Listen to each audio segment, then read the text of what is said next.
warahmatullahi wabarakatuh. Halo teman-teman, kembali lagi dengan aku Nasya. Nah, di video pembelajaran kali ini aku akan membahas materi tentang konsep matriks. Nah, materi ini tuh sangat penting dalam matematika, khususnya untuk kalian yang mengambil program studi perbankan, ekonomi, atau di bidang lainnya yang berkaitan dengan angka dan data.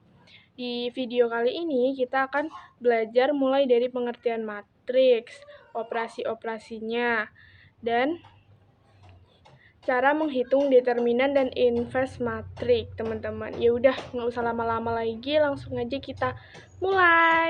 Yang pertama yang akan kita bahas yaitu pengertian dari matriks. Matriks adalah kumpulan bilangan yang disajikan secara teratur dalam baris dan kolom yang membentuk persegi panjang. Unsur-unsur suatu matriks secara umum dilambangkan dengan notasi AIJ, di mana I menunjukkan baris sedangkan J menunjukkan kolom. Matriks yang terdiri dari M baris dan N kolom dinamakan matriks berorder M kali N. Contohnya nanti akan seperti ini, teman-teman. Jadi, angka-angka 1, 2, 3, 4, 5, dan 6 dinamakan dengan elemen-elemen matriks. Jumlah matriks dan kolom menentukan ukuran atau ordo matriks. Misalnya, matriks di atas berordo 2 kali 3, artinya 2 baris dan 3 kolom. Yang selanjutnya yaitu vektor. Vektor bisa dikatakan sebagai matriks khusus yang terdiri dari satu baris atau satu kolom saja. Jadi ada vektor baris dan vektor kolom. Contoh dari vektor itu seperti ini. Nah, selanjutnya yaitu operasi matriks dan vektor. Yang pertama yaitu operasi penjumlahan dan pengurangan, yaitu dua buah matriks hanya dapat dijumlahkan atau dikurangkan apabila keduanya berorder sama. Jadi, jumlah atau selisih dua matriks adalah matriks baru yang berorder sama, yang unsur-unsurnya merupakan penjumlahan atau selisih gitu. Terus rumus dari penjumlahan dan pengurangan matriks seperti ini, teman-teman. Dalam operasi penjumlahan dan pengurangan matriks, ada dua kaidah. Yang pertama yaitu kaidah komutatif atau pertukaran. Jadi, penjumlahan dua matriks boleh ditukar urutannya. Nanti akan seperti ini. Dan yang kedua yaitu kaidah asosiatif, yaitu pengelompokan. Jadi, cara mengelompokkannya tidak akan mempengaruhi hasilnya. Nanti akan seperti ini, teman-teman. Yang selanjutnya yaitu operasi perkalian. Operasi perkalian matriks menggunakan sistem lajur baris dan kolom. Bila matriks dikalikan dengan matriks akan menghasilkan matriks yang baru.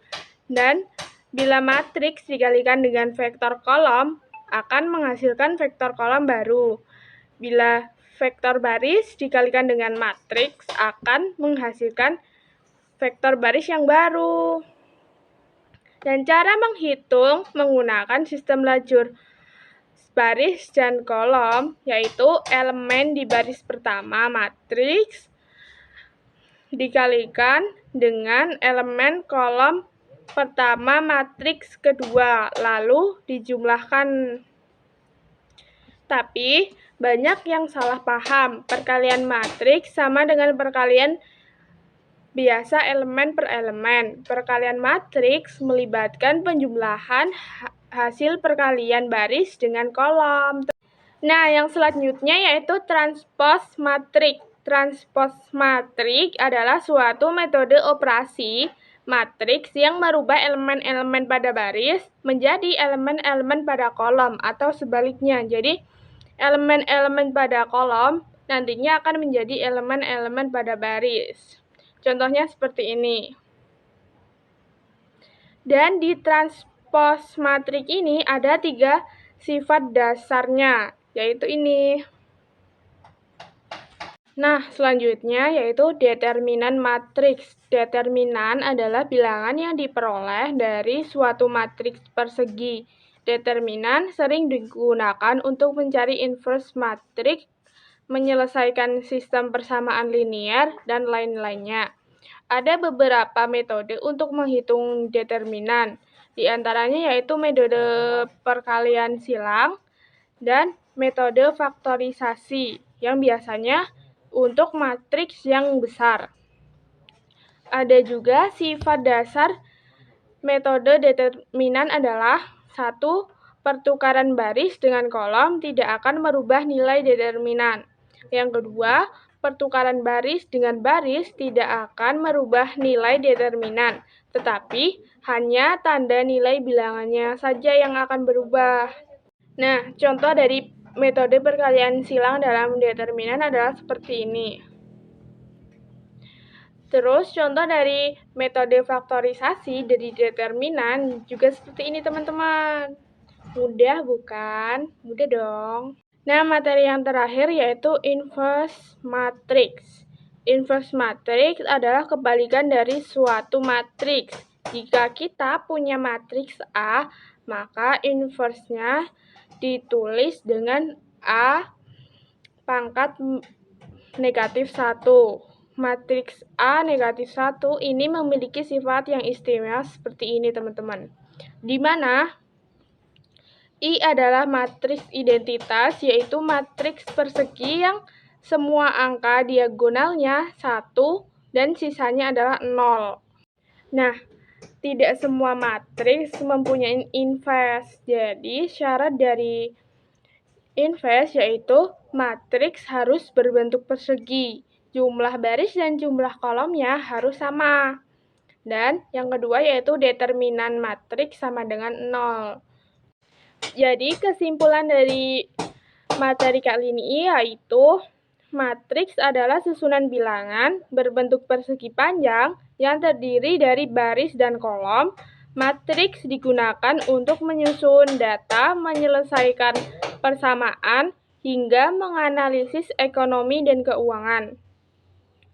Vektor adalah matriks khusus yang terdiri dari satu baris dan satu kolom. Vektor juga sering digunakan untuk mempresentasikan data tunggal atau arah dalam perhitungan. Nah, operasi dasar matriks meliputi penjumlahan atau pengurangan yang hanya bisa dilakukan jika ordo kedua matriks sama dan operasinya dilakukan elemen per elemen. Yang kedua adalah perkalian matriks yang melibatkan perkalian baris dengan kolom.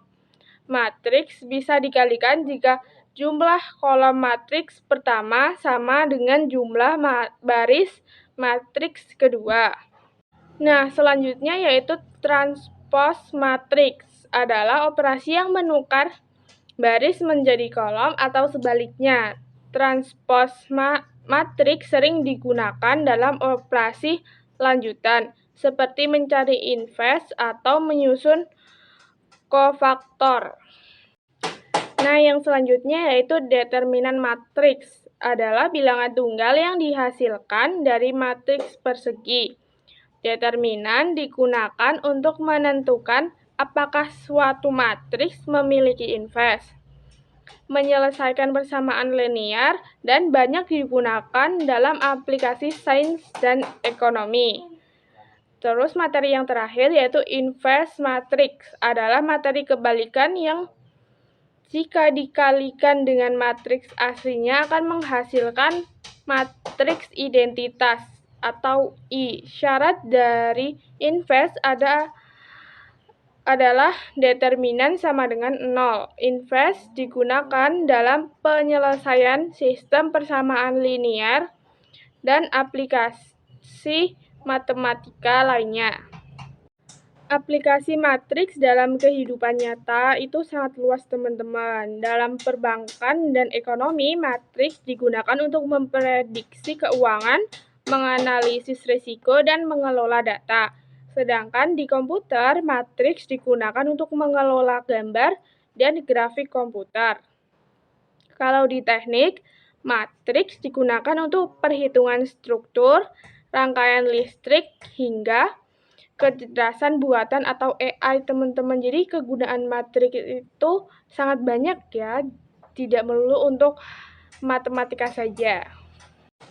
Nah, setelah penjelasan panjang dari materi matriks ini, semoga kalian dapat memahami konsep matriks ya teman-teman, walaupun sedikit-sedikit. Semoga kalian paham. Mungkin itu saja yang dapat aku sampaikan. Bila ada salah kata, aku mohon maaf. Aku tutup. Wassalamualaikum warahmatullahi wabarakatuh. Terima kasih teman-teman. Dadah.